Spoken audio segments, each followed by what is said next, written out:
పిచ్చోడు అవుతాడు. ఒక్కడా? ఆ ఒక్కడు 100 మందితో సమానం.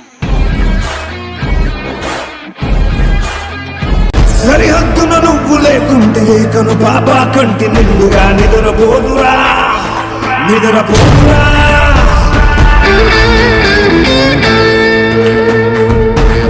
నిలువెత్తున నిప్పు కంచెవై నువ్వుంటేనే జాతి బావుటా ఎగురుతుందిరా పైకెగురుతుందిరా.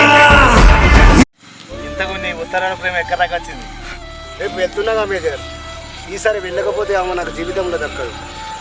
ఆమె నా కోసం వారి ఊరి గుళ్ళో దీపాలతో ఎదురు చూస్తూ ఉంటుంది. తప్పనిసరిగా వెళ్ళాలి.